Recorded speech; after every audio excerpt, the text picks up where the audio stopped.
So how long ago now did you guys make the Eon GCHD product originally? So our first version of the GCHD came out in 2018. Wow. Okay. Yeah, that was with our Mark I version, which was a much simpler model. It just had the HDMI coming out of it, but it hit it off pretty well. You know, everyone seemed to really like it, and that's kind of what inspired our other products. Awesome, very cool. And so you guys, you've been involved in speedrunning yourself before, right? Yeah. So early on, I've been into retro basically my entire life, and after kind of like the big speedrunning explosion, like when Stiglemic was running Mario 64 and everything, that was kind of the era that I got into, like the Twitch era.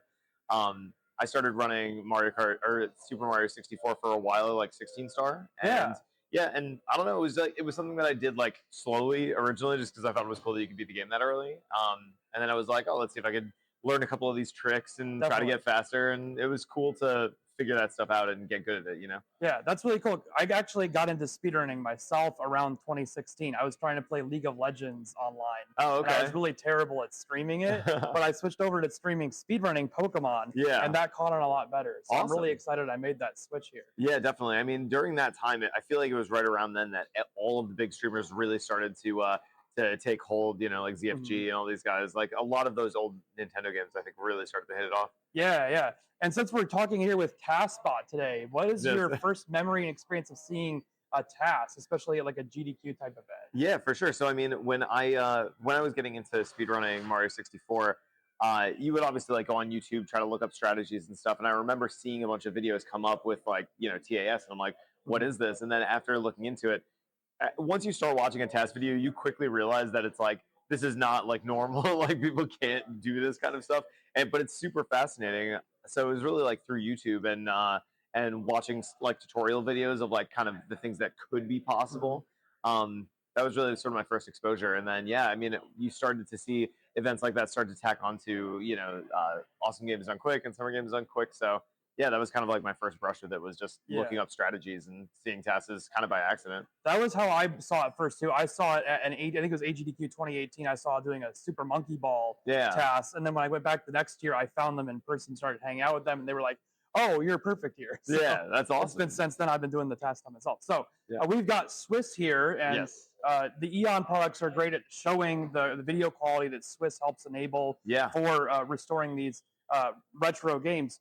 So if we go into Swiss, we can go into a Game Boy interface copy that is preloaded to point at one of our TASes. So that's one of the features of Game Boy interface, that it can run tool-assisted speedrun movies off of the SD card, memory card capabilities. Yeah, absolutely. Yeah, GBI is awesome, and there's so much that you can do with it, and it really is like the most premium way to see Game Boy stuff like on a big screen. Yeah, definitely. So now if we go to this copy, this one's got a CLI pointed already at the no save corruption yellow run. Okay. So we run that and we take out the controller for comedic effect. Yeah. Now we can see that there is nobody playing the game. Yeah. That's awesome. And we see the controller buttons. Game Boy interface has the like the input display there coming through live. That's awesome. Yeah, I haven't seen it done like this. This is pretty rad. Yeah, there's a way to actually in the CLI to position where the input goes. Like, it default goes over the top of the middle of the game, and so you can make it off to the left on the Game Boy and Game Boy Color ones. Yeah, definitely. So this is a TAS that you put together? Yeah, this is my own TAS of yellow no save corruption. So very cool. The save corruption ones, you actually can't show the TAS verified. Yeah. There's no way to verify the power off and on behavior. Okay. But we can still verify the no save corruption variant.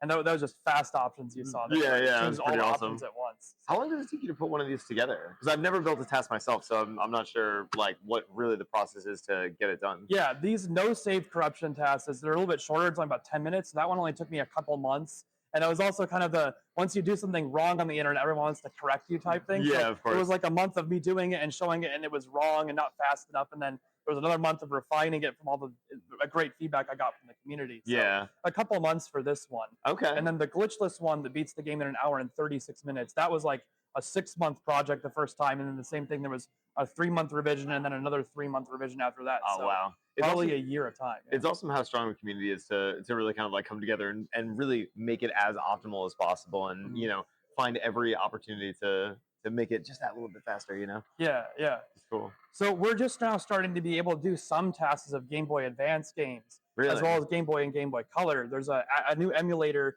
called GBA Hawk being made that is accurate enough to do some Game Boy Advance stuff. Oh, that's so cool. So it's not quite accurate enough, or really it's more that the games are not stable enough to always run the same way because their flash save deteriorates over time. Oh, really? And the save gets slower and slower to read from. That's a really unique problem to try to solve for. It like, is there any strategies now that people are thinking about how to fix that? Or so the emulator has the ability to set like custom save RAM read timings. Okay. So that you can at least try to hit one like temporarily while the cartridge is in its current state, and then it will continue to deteriorate. But at least you've captured how it worked that one time. Gotcha. What are the first games that they're looking to do in GBA? Is it mostly the Pokemon stuff, or? Pokemon actually is still like, it's one of the hardest ones to get because there's just so much precise random number generation. Yeah. We have synced the Ruby TAS back through the first couple of gyms now on that system.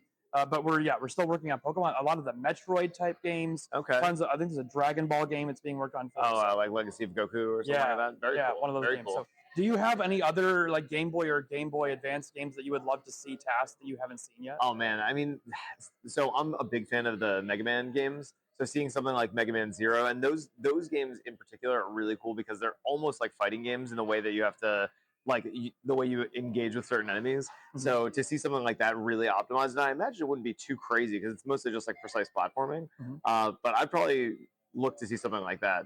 You know, when I got into speedrunning, I was following a lot of like Mega Man X speedruns, like Caleb Hart and all these guys. Like, so it was fun to watch those games develop. And yeah, Mega Man Zero would be a really, really cool one to see going in that way. There was a streamer that I watched that did all of the Mega Man Zero games. That was pretty rad. But yeah, to see it really optimized in the only way a task can, like, that would be really cool. Yeah. Well, this is TI Kevin 83 or Travis with the TASBot and TASVideos teams here, and we're talking with the Eon team and Justin from the Eon team about TASes and speedruns. So thank you, Justin, for having this time to talk to us. It's absolutely amazing. It's absolutely my pleasure. And I love to see the work that you guys do and can't wait to see more. Yeah. Awesome. Thank you. Thank you guys for watching. Bye.